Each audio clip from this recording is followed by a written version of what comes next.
সিলেটে বন্যা পরিস্থিতির উন্নতি হয়েছে। নদ নদীর পানি কমায় স্থানীয়দের মাঝে স্বস্তি ফিরলেও দুর্ভোগ কমেনি। খাবার ও বিশুদ্ধ পানির সংকটের কারণে পানিবাহিত রোগবালাই ছড়িয়ে পড়ছে। এদিকে তিস্তার পানি কমতে শুরু করায় উত্তরাঞ্চলে বন্যা পরিস্থিতির উন্নতি হয়েছে।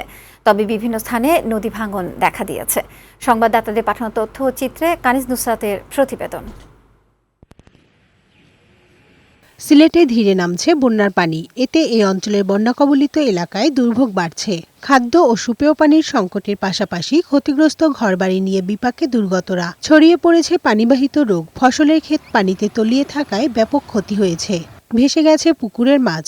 তবে শহরের নিচু এলাকায় এখনো পানিবন্দী রয়েছে অনেকে।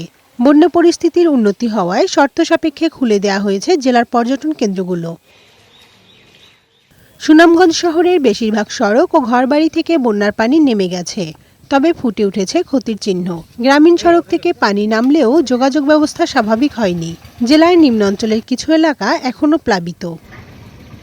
মৌলভীবাজারে বন্যার দ্রুত উন্নতি হচ্ছে। ইতোমধ্যে বিভিন্ন নদ নদীর পানি কমে বিপদসীমার নিচ দিয়ে প্রবাহিত হচ্ছে।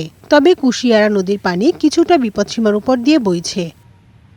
এদিকে লালমনিরহাটে তিস্তা, ধরলা সহ সকল নদ নদীর পানি বিপদসীমার নিচে নেমেছে। এতে স্বস্তি ফিরেছে স্থানীয়দের মাঝে। বন্যায় পানিতে প্রায় 50 হেক্টর ক্ষেতের ধান ও বাদাম নষ্ট হয়েছে। তবে বন্যার পানি কমতে থাকায় বিভিন্ন স্থানে নদী ভাঙন দেখা দিয়েছে। গত দুদিনে আদিতমারী উপজেলার মহেশখোঁচা ইউনিয়নের 1400 মিটার এলাকা জুড়ে ভাঙন শুরু হয়েছে। নদীতে বিলীন হয়েছে বহু ফসলি জমি। হুমকিতে রয়েছে বাড়িঘর সহ বিভিন্ন স্থাপনা। পরিস্থিতি মোকাবেলায় কাজ করছে পানি উন্নয়ন বোর্ড। আমাদের যখন যেখানে প্রয়োজন হচ্ছে সেখানে আমরা এমার্জেন্সি ওয়ার্ক করে আসলে জনগণের জানমালের ক্ষয়ক্ষতি হ্রাস করার জন্য এবং ক্ষয়ক্ষতি রোধ করার জন্য আসলে আমরা আপ্রাণ চেষ্টা করে যাচ্ছি। ডেস্ক রিপোর্ট, বৈশাখী সংবাদ।